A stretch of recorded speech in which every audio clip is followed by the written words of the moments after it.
جبکہ مسلمان کا ایمان قرآن سے شروع ہوتا ہے، مسلمان کی صبح اس کی زندگی قرآن سے شروع ہونی چاہیے۔ رمضان المبارک، یہ رمضان المبارک قرآن کریم سے خاص تعلق رکھتا ہے، اس لیے آج ہم قرآن کریم سے سچی وفاداری کا عہد کریں، آج طے کرے، عزم و ارادہ کرے کہ ہمیں قرآن کریم کی ہر ضروری بات معلوم کرنی ہے۔ قرآن کریم میں مضامین کون کون سے ہیں، اللہ رب العزت ہم سے اس میں کیا چاہ رہے ہیں۔ قرآن کریم دستور حیات ہے، قرآن کریم اللہ کا قانون ہے جو رب تعالیٰ نے بندوں کو زندگی گزارنے کا، بندگی کا طریقہ اس میں سکھایا ہے۔ اسی عظیم نسبت کے تحت، اسی عظیم مقصد کے تحت ہمیں قرآن مجید کو جاننے اور سمجھنے کے لیے الحمدللہ ہمارے مسلیان کے لیے، محلے والوں کے لیے اور اطراف کے محلے والوں کے لیے بھی، اور آنے کی تو سب کو اجازت ہے، اپنی اس مسجد فاروقی میں ایک ترتیب اس سال سے شروع کی جا رہی ہے۔ 10ویں روزے سے، 10واں روزہ منگل کا دن آ رہا ہے، 10ویں روزے کو ظہر کی نماز کے بعد سے پروگرام شروع ہونا ہے۔ 10ویں روزے سے 30ویں روزے تک، کل 20 دن، 21 دن تک روزانہ ظہر سے عصر تک، یعنی 2:15 بجے سے 5:15 بجے تک 3 گھنٹے قرآن کریم کے آدھے پارے کی روزانہ تفسیر کی جائے گی۔ اس طرح سے ہم انشاءاللہ 20 دنوں میں 15 پارے کی تفسیر سنیں گے، روزانہ آدھے پارے کی تفسیر، دوپہر میں 20 دن تک، اور آخری عشرے میں تراویح کے بعد بھی 11 بجے سے، تراویح کے بعد کھانے وغیرہ سے فارغ ہو کر آ کر 11 بجے سے روزانہ ہر مجلس میں آدھے گھنٹے کی، آدھے پارے کی تفسیر ہوگی 3 گھنٹے میں۔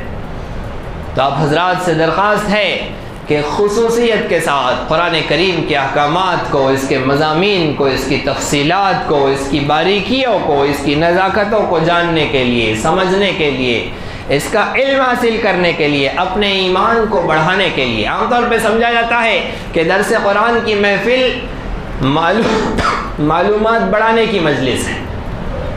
عام طور پہ یہ سمجھا جاتا ہے کہ قرآن کے درس میں بیٹھو بہت معلومات ملتی ہے۔ ایک بات یاد رکھیے، قرآن کریم معلومات کی کتاب نہیں ہے، قرآن کریم تاریخ کی کتاب نہیں ہے۔ قرآن کریم کیا کرتا ہے یہ قرآن سے پوچھو، قرآن معلومات نہیں دیتا ہے، قرآن کیا دیتا ہے یہ قرآن سے پوچھو، خود قرآن بتائے گا۔ قرآن کہتا ہے انما المؤمنون الذین اذا ذکر اللہ وجلت قلوبہم وَإِذَا تُلِيَتْ عَلَيْهِمْ آيَاتُهُ زَادَتْهُمْ ایمانا۔ قرآن کی آیتیں جب ایمان والوں کے سامنے پڑھی جاتی ہے تو ان کے ایمان کو بڑھا دیتی ہے۔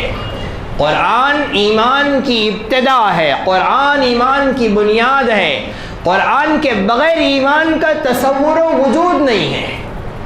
قرآن ہی نے بتلایا ہے ایمان کس چڑیا کا نام ہے، ایمان کسے کہتے ہیں، ایمان کی بنیاد کیا ہے، ایمان کے نوک و پلک کیا ہے، قرآن نے ہی بتلایا ہے ایمان کیا ہے۔ تو قرآن سے ایمان بنتا ہے، قرآن سے ایمان بڑھتا ہے، ہر آیت ایمان میں ترقی اور اضافے کا سبب بنتی ہے۔ تو قرآن ایمان کے لیے شرط اور ضروری ہے۔ ہم معلومات کے لیے اسے سمجھتے ہیں اور پھر ایک ایکسٹرنل چیز سمجھتے ہیں، ہم سمجھتے ہیں ٹھیک ہے ابھی جتنا معلوم ہے اتنا عمل کر لیں گے، بس ہو گیا۔ اور بعض لوگ تو اور زیادہ ہوشیار ہوتے ہیں، اور ان کو ہوشیار نہیں کہتے، ہماری زبان میں ہوشار کہتے ہیں، اور ہوشار بھی نہیں کہتے، ڈیڑھ ہوشار کہتے ہیں۔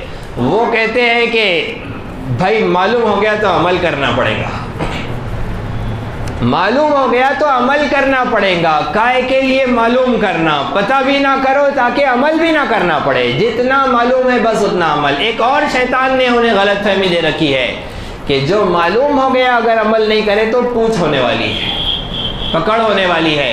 اور ایک اور غلط فہمی ہے کہ جب تک علم نہیں ہے تب تک معاف ہے، جب تک معلوم نہیں تھا تب تک معاف ہے۔ یہ بھی ایک غلط فہمی شیطان نے ڈالی۔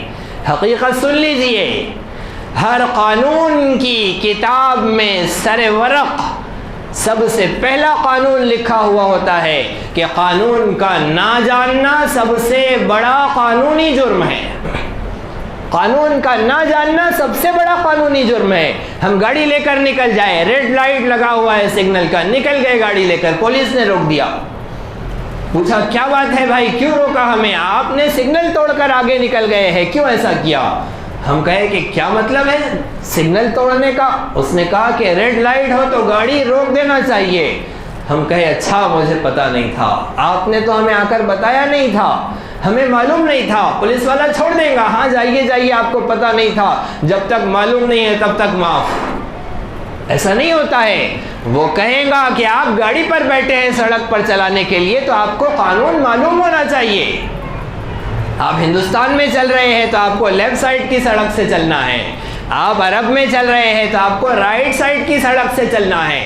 قانون ہیں ملکوں کے الگ الگ, آپ کو پتا ہونا چاہیے کہ سڑک پر چلنے کے کیا آداب اصول اور قانون ہے. قانون کا نہ جاننا سب سے بڑا قانونی جرم ہے. اگر کوئی شخص عمل نہیں کر رہا ہے اور اس لیے نہیں کر رہا ہے کہ اسے پتا نہیں ہے تو دو طرح کا مجرم ہے. پہلا جرم جانا بھی نہیں, دوسرا جرم مانا بھی نہیں. نہ جاننا ایک مستقل جرم, نہ ماننا ایک مستقل جرم. تو پہلے جرم کی ہم تلافی کرتے ہیں. منگل کے روز سے انشاءاللہ تفسیر قرآن کی مجلس ہوگی تاکہ ہمیں اللہ رب العزت کے احکامات پتہ چلے, اس کے بعد عمل کرنے کی بھی شروعات کریں گے انشاءاللہ. تو کون کون منگل کے دن سے حاضر ہوں گے انشاءاللہ بتلائیے, ہاتھ اٹھا کر بتائیے. منگل کے روز سے تفسیر کی انشاءاللہ مجلسیں ہوں گی, سب کے سب انشاءاللہ حاضر ہو. بہت بہترین موقع ہے کہ 20 دن میں 15 پارے کی تفسیر سننے کا ہمیں موقع ملے گا.